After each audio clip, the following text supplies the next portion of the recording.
saw the letter from your dad. You know, I thought he'd be coming home this time too. Sadie is the story of a 13-year-old girl who lives at home with her mom while her father's off serving repeated tours of duty. And even though he has promised to come back over and over again and not followed through, she loves her dad and she wants him to come home and make their family whole again. He just got over me. Maybe the letters are supposed to be to both of us. She's sort of led herself to believe that he's there because he needs to be there and that he wishes he could come home. And then when her mom starts dating this other guy, Sadie gets really angry because she doesn't want anyone taking the place of her family, her perfect family in her mind. And so she uses war tactics, basically, because that's the only thing she knows how to do. But she has to realize that sometimes violence has really negative effects. I think many times as adults, with adult-like situations, we forget what's going on in a kid's head. And we can kind of brush it off or try to, you know, glaze over it or whatever and think they'll be fine and forget about it. But there's a lot going on in that head and you have to bring attention to it. You gotta, or it can, you know, get to an unfortunate place like it does in this film. I think the thing that drew me to the project was just how well drawn all the characters were. I really got a good sense of everybody, and I loved, even though I'm not in a lot of those scenes, the relationship between the kids, between Sadie and Francis, I just thought was so authentic and sweet. He's beaten me up, what, how many times? 9. I play Francis, and my relationship with Sadie is, we're best friends, and she takes up for me if somebody's bullying me and stuff. Hey! Sophia's the nicest little girl, and then as soon as she becomes Sadie, her whole energy shifts and she becomes a different person, literally. And it's very hard to do that, especially for a kid. I feel like I need to tell you that these horrors that you're writing about, they got extreme consequences. What I like about playing Bradley is I think he's a figure in Sadie's life that does see things that nobody else is seeing. And so, and I do think there's those people in kids' lives that are like, there's something going on there that the parents might be ignoring. So I like having that kind of sight into her. I don't even get why they're teachers in the first place.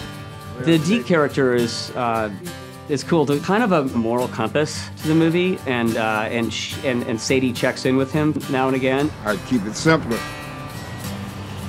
Frogs, squirrels, and whatnot.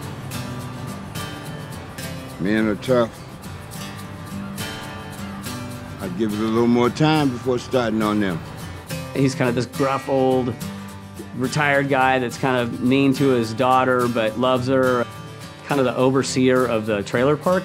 He does have kind of sage advice for people. And he's just funny. You can stop sucking it in. I love you too, Dad. The reason I wanted to be a part of Sadie is because I feel like this character is a new narrative that is not always told in this industry. It's also of a woman in a story that does not comment on race or size. Because this is the world that we live in. This is what we are. We live together. We are together. You know, there's big women that get love too, and there's Black women that live in trailer parks as well. We kind of have an idea that most African Americans are just kind of living in like a hood or the ghetto, and to get to bring another setting to this woman's life to show many more layers to this was really thrilling. You know, my character's suffering from an addiction to painkillers, and this is just one story being told about this, but it's happening everywhere, and it's happening to all kinds of people. I've had a lot of friends and family members who have been caught up in opioid addiction. I thought John Gallagher Jr. had a really difficult job in trying to play somebody who's both charming and has a lot of flaws. To see a well-rounded human who also is struggling with an opioid addiction, for me was very, very gratifying. I just kind of see him as a good guy with a good heart, but he's up against some personal demons and in a lot of pain and dealing with a lot of fear, and just kind of trying to do the best that he can with what he has. In a lot of traditional war movies, there's a focus on a character who's on the front, who's in war and battle, and they're writing letters home. In the case of Sadie, we have a 13-year-old girl whose father is deployed in the military overseas, and she's writing him letters from her battlefront at home. I'm a veteran myself, and when Sadie's dad doesn't come home, when he does come home, he redeploys. That's a political statement right there, because war is hell. Well, it came out of a desire to add to the conversation around violence in this culture and what does to kids who are growing up and sort of taking in all of that information and what it does to their sense of right and wrong. So I came up with the story of Sadie to talk about it. Permanent record? We're kids, Francis. You know, I feel like we've certainly had a lot of films that talk about, you know, how do young men and boys deal with war? Like, how does this idea of perpetual war affect men? And I think one of the reasons why I was attracted to the script and this idea that Megan had was about talking about how that affects young women as well and girls. It's like, what does that do to a young girl if you think that it's an okay way to solve problems and to convince people and change people's minds by bringing violence into the situation, by trying to, you know, force your will on other people. But it's something that I think kids don't have the capacity to truly, fully understand. And it's filtered down, and Sadie really sees that, experiences it, and experiments with it. She knows what she's doing, she knows what she wants, she thinks she knows how to get it.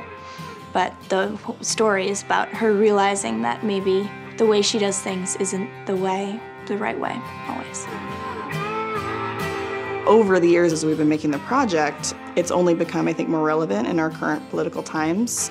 It's really interesting, also sad and terrifying how much more relevant this film has become since we first tried to start making it.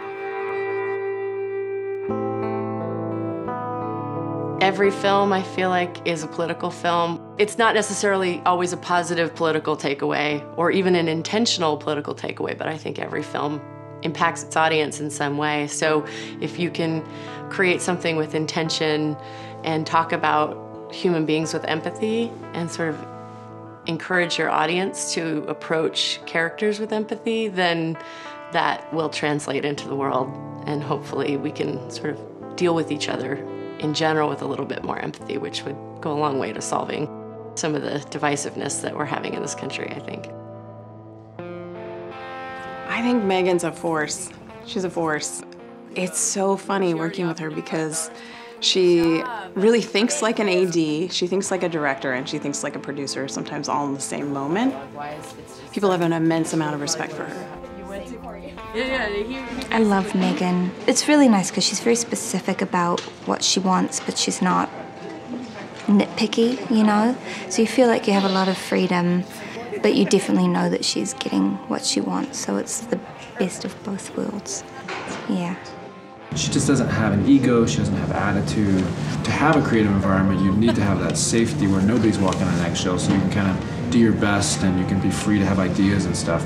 And she definitely nurtures that environment. Sorry, I was in Keith mode. It's not just a film about a little young girl named Sadie. It's a film with statements in it. It's a film with things that make you reflect, you know, and make you think about yourself. Maybe help you to be a better person.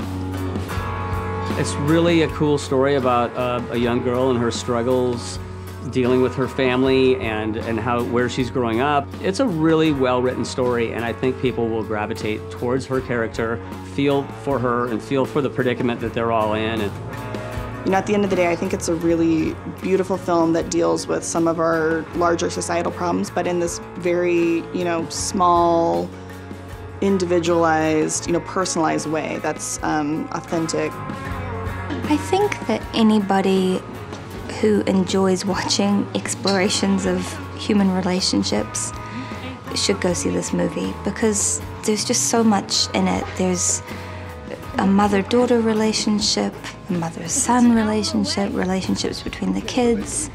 There's a new love affair, which I think is very sexy and romantic. It explores a lot of different things about what it is to be human. If I wasn't in it, I would see it immediately. I'd be like, oh, I can't wait to see that. Yeah, I think it's really special.